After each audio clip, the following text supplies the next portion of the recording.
expanding. Instead of 30 days, let's make it longer. So hopefully, I would really like to hear from yourself, Madame Ménard, and maybe Madame Soloway, your perspective on that. Merci. Based on Treasury Board statistics, I think 60% do respect that 30 days, but in a general sense, it might be at about 50% about 50% of them are late. If you provide extensions, of course, if you give people 60 days, then people will use the entire 60 days to then ask for additional time. So what you need to look at is all the factors that lead to these deadlines passing. And someone was referring to information management. Yes, there's way too much information, and people are not managing their information well. And when there's an access to information request today, it's not just 2 or 3 pages within a paper document. We're talking about thousands and thousands of pages that are requested that people have kept to explain a decision. Information management, and that causes delays. The consultation between departments causes delays. Something has to be done with respect to giving a timeline to institutions that are receiving consultation requests to shorten those delays as well. And that is one of the recommendations I made in my submission to Treasury Board with respect to the legislation. I would like to hear your perspective on. Insofar as the act under which we operate is concerned, I don't think that we've had a problem with a systemic problem with the disrespect for the delays that the act imposes. I will just hand over to Brian Radford to expand on it. Thank you. Madame Soloway is correct that we have not seen this issue raised with us to any significant degree. With respect to our own Commissioner's office, we're a very small entity of 36 people with a single mandate to implement the PSDPA, the Public Servants Disclosure Protection Act, which means that it might be a bit easier for us to meet the 30 days when we are faced with an access to information. We have, of course, certain exemptions with respect to our disclosure information. And I may have a few minutes left. I know that during your time you couldn't finish everything. Is there a perspective that you would like to bring forward to our committee? Thank you for the opportunity. I actually was pretty close to the end. I was just going to mention some of the process about referring cases of reprisal to the tribunal, but for the most part, everything was touched upon. Thank you. Madame Normandin, 6 minutes. Thank you to the witnesses. I have questions for both of you. To start, Madame Ménard, I understand the Ethics Committee here issued some recommendations with respect to the Information Commissioner potentially being able to issue some monetary penalties for a lack of for not upholding these orders that you issue. And I think you had writs of mandamus that you had to also turn to. Would it be a deterrent if there were penalties, fees and fines, etc.? Why did we have to get to the point of writs of mandamus to get here? As to the orders, one of the processes that I recommended at the time when Bill C-58 was being looked at was a process for approval of the recommendations issued by the commissioner. So you have to go before the federal court so that your orders are upheld in the same way that they would be for court orders. It's a much easier process than a writ of mandamus. At the time, the government had said that we didn't need that type of process, but because the government was going to respect these orders and these orders have force of law, and now we can show actually that that's not exactly the case. So an approval process would be sufficient for institutions not to want to be found in contempt, if you will, of court. As for these penalties you're referring to, people always ask us who should be punished when the department doesn't reply or doesn't respect the act. It would be very difficult, as far as I'm concerned, to create a system that would sanction a senior official. But I think having a process in place for performance assessments as to people's performance when in their response, in the ways that they respond to these access information requests. When it affects bonuses and affects remuneration, that might go a little further. As they say, money talks. So I'd like to hear you on this issue of money. I understand that you've asked for $6 million additional dollars over 3 years to be able to complete your processing of complaints. That's actually twice the number of complaints that you usually would have in comparison with your budget. Where do things stand? That's an application that's going through a process, the current process that exists in order to ask for additional budgets. I have had no follow-ups, neither from the Department of Justice or the Minister of Justice nor from Finance.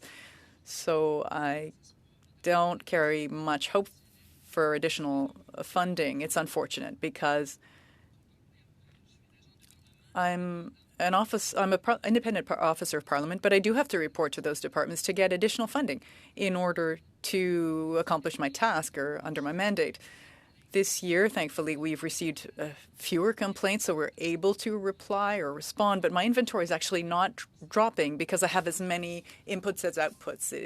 Certainly, we would need a way of accessing funding when we need it in order to meet the requests or to hand money back if there is a decrease in the requests. But that should be independent of government. Thank you. I have other questions for you a little bit later, but I'd like to hear from our other witness. Madam Soloway, last September we received information according to which the Department of National Defence had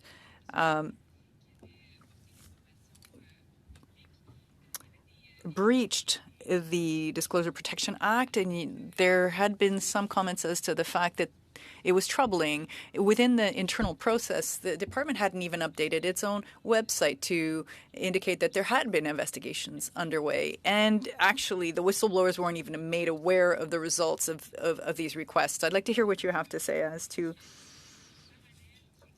the role that your institution has in parallel with the internal investigations, in the sense that I understand a whistleblower can turn to one or the other system internally or on your side. But if there is a lack of confidence to proceed internally, what effect does that have on your organization? Does that not increase over the last few years the numbers of applications that go through you rather than internally? Without commenting on the reason why, because I haven't done a full analysis, there's no question that our office has been seeing a consistent increasing caseload. I stand to be corrected, but I believe that we're approximately 50% over last year, and I believe that the year before there was an increase. Our office, and speaking about budgets, our office has not had an increase in budget since it was established in 2007. And so, we did put in, I was in the job 2 weeks, and, at the time when we had to submit a budget request, so we did make some very, very modest requests for an increase in budget in the coming budget year, primarily because our IT system is about to collapse. But we are now taking stock of where we are and what we need, with a view to looking at how we can best be structured to increase efficiencies, but also to identify resources that we're going to need going forward based on this strong trend analysis that we've done. So we share a concern that I know other agents of Parliament share, but in our case, it's quite acute. We do have a concern for the budgets going forward. I don't know whether that responds to your question. Thank you for that response. Madame Matheson, 6 minutes, please. Thank you. Since 2007, that's horrific. You said your IT system is about to collapse. Can you just go into more detail? Like what? Well, we've just up until several months ago, and Brian has the institutional memory here. But up until several months ago, our IT services were contracted out. So now we've moved toward an in-house capability. We have 2 people in-house, and they're keeping the system together for right now. We've already requested equipment that we were able to do in this budget year. So we expect that quite shortly will be upgraded. And you But want to right keep now- that in-house? And I Going think at forward. this point, we have to keep it in-house for a whole host of reasons that I won't go into, but are in our budget submission. If you'd like me to expand, I can. Well, I would assume that's because it's also more affordable. It's more affordable, it's more secure in terms of, so for a number of reasons, yes, affordable and secure. Yeah. For both of you, both commissioners, throughout this study, we've heard a lot about the differences between the officers of Parliament, being commissioner, being the ombudsman. We just heard from the ombudsman, and I'm particularly interested in the independence of those offices. Do you believe that